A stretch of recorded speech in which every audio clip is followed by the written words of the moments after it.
শিল্প মন্ত্রণালয়ের অধীনে বাংলাদেশ অ্যাক্রেডিটেশন বোর্ডে নিয়োগ বিজ্ঞপ্তিটির বিস্তারিত আপনারা দেখতে পাচ্ছেন। উপপরিচালক 3টি পদে, সহকারী পরিচালক এবং সহকারী প্রোগ্রামার, সহকারী হিসাবরক্ষণ কর্মকর্তা, অফিস সহকারী, ডাটা এন্ট্রি, গাড়ি চালক, অফিস সহায়ক, বেশ কয়েকটি পদে নিয়োগ বিজ্ঞপ্তি প্রকাশিত হয়েছে। আপনারা যারা আবেদন করতে চাচ্ছেন দ্রুত আবেদন করবেন। এটি আবেদনের শেষ সময় আর বেশি দিন নেই, অর্থাৎ শেষ হয়ে যাবে অল্প দিনের মধ্যে। 5/5/2026 অর্থাৎ মে মাসের 5 তারিখে এটি শেষ হয়ে যাবে এবং এটি অনলাইনের মাধ্যমে আবেদন করতে হবে।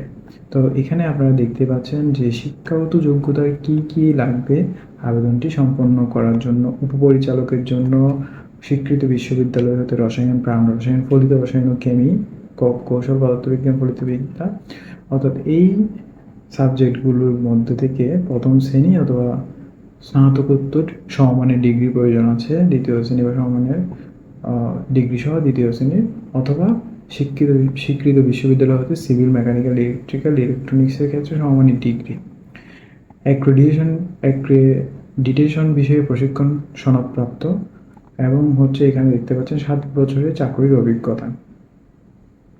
এবং সহকারী পরিচালকের ক্ষেত্রেও অবশ্যই স্নাতক ডিগ্রি এবং স্বীকৃত বিশ্ববিদ্যালয় হতে ইলেকট্রিক্যাল, ইলেকট্রনিক্স, অর্থাৎ আপনাদের এখানে যেই সাবজেক্টগুলো দেওয়া আছে ফার্মেসি, প্রাণিবিদ্যা, এগুলোতে স্নাতক ডিগ্রি থাকতে হবে। প্রথম শ্রেণী বা সমমানের সিজিপিএতে স্নাতকোত্তর বা সমমানের ডিগ্রি, অথবা দ্বিতীয় শ্রেণী বা সমমানের সিজিপিএতে স্নাতক বা সমমানের ডিগ্রি সহ দ্বিতীয় শ্রেণী বা সমমানের সিজিপিএতে স্নাতক বা সমমানের ডিগ্রি, অর্থাৎ যে কোনো একটি আপনাদের ডিগ্রি থাকতে হবে এই পদে আবেদন করার জন্য। এবং অবশ্যই এটির ক্ষেত্রে অ্যাক্রেডিটেশন প্রশিক্ষণ প্রয়োজন আছে। সহকারী প্রোগ্রামিং ক্ষেত্রে কম্পিউটার সায়েন্সের ডিগ্রি লাগবে এবং সংশ্লিষ্ট বিষয়ে স্ট্যান্ডার্ড অ্যাপটিটিউড টেস্ট এটিতে আপনাদের উত্তীর্ণ হতে হবে।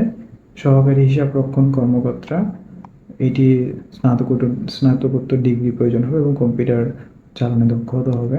অফিস সহকারী কাম কম্পিউটার, এটির জন্য সমমানের জিপিএ, উচ্চ মাধ্যমিক অর্থাৎ এইচএসসি সার্টিফিকেট থাকলে আবেদন করতে পারবেন। ডাটা এন্ট্রির ক্ষেত্রেও এইচএসসি সার্টিফিকেট থাকলে আবেদন করতে পারবেন। গাড়ি চালকের ক্ষেত্রে মাধ্যমিক অর্থাৎ এসএসসি এবং ড্রাইভিং লাইসেন্স, গাড়ি চালানো 3 বছরের বাস্তব অভিজ্ঞতা। অফিস সহায়কের ক্ষেত্রে এসএসসি পরীক্ষা উত্তীর্ণ হলে আবেদন করতে পারবেন এবং এই আবেদনটি অনলাইনের মাধ্যমে হবে। আপনারা যারা অনলাইনের মাধ্যমে আবেদন করবেন অবশ্যই নির্ধারিত সময়ের আগে আবেদনটি সম্পন্ন করে ফেলবেন এবং ইউজার আইডির মাধ্যমে আপনাদের ফিটি জমা দিয়ে দিবেন। এর মাধ্যমে আপনাদের একটি অ্যাডমিট কার্ড ইস্যু করা হবে, যেটির মাধ্যমে পরীক্ষায় অংশগ্রহণ করতে পারবেন।